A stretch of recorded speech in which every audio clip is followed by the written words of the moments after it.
Welcome to the paint studio located on the back counter of our art lab. The painting studio has several different materials that you may use throughout the school year.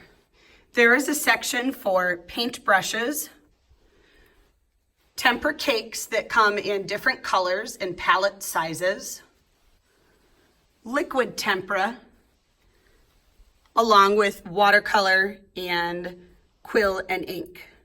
Today's video will focus on how to set up and clean up using tempera cakes. You will need a few basic materials to work with tempera cakes. You will need a paint tray, choosing the color options of your choice. You need a paintbrush or brushes. I recommend working with a camel hair brush. And you will need a cup of water. You can fill your own bowl of water at the sink area and travel over to a workspace at the paint table. I already have this space set up with my basic materials. I have chosen a level 2 painting paper, and I will always begin with my name and class code so that my artwork can be matched back up to my table folder once it is dry. I will flip over my paper, and there are two ways to work with tempera cake.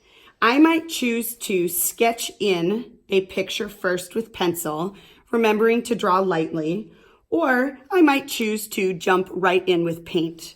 Artists enjoy working using both methods, so choose what's right for you. Tempera cake is dry to the touch, so it must be activated or woken up with water in order for it to become a spreadable paint.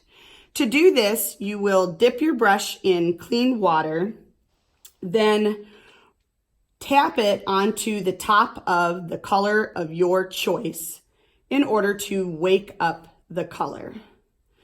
The longer you tap, the more that you'll notice the color is loaded onto your paintbrush, and then you are ready to paint.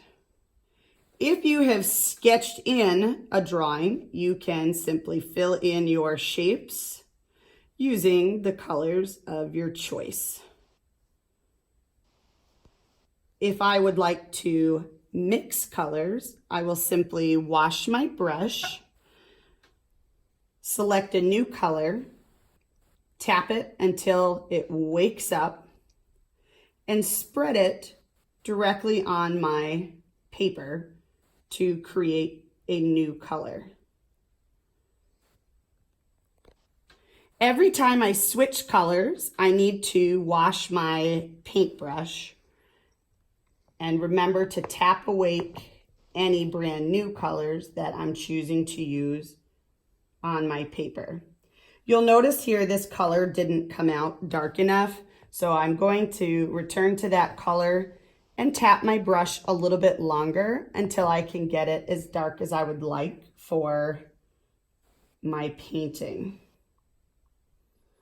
I can also paint directly on my paper without a sketch. So tap your color awake,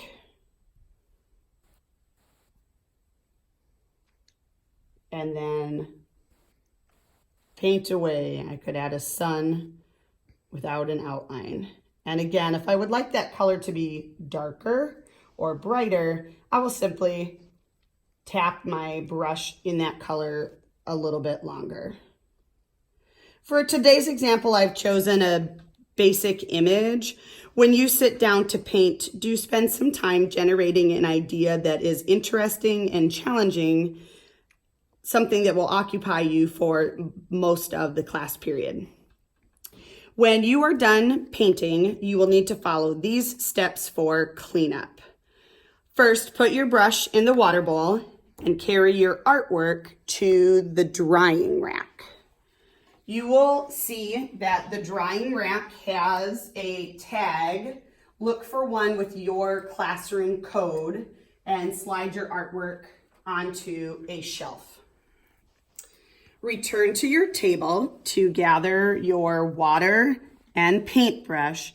Then carefully walk to the sink area. You need to put your dirty brush in the dirty brush bucket. These will get washed in between classes. You do not have to wash them. Empty your water bowl. Quickly rinse it out and leave it upside down in the water bowl tray. Be careful not to stack the water bowls together like you see here. Sometimes they get stuck and then the two bowls will not properly dry. So spread them out like you see here. Your final step is to wash your table. You will take a chamois cloth, get it wet at the sink, squeezing out any water while you are at the sink area. Then return to your table area and wipe down only areas where you see paint. It is not necessary to get the entire table totally wet. That will make it difficult for students to fill out studio trackers because the table is wet.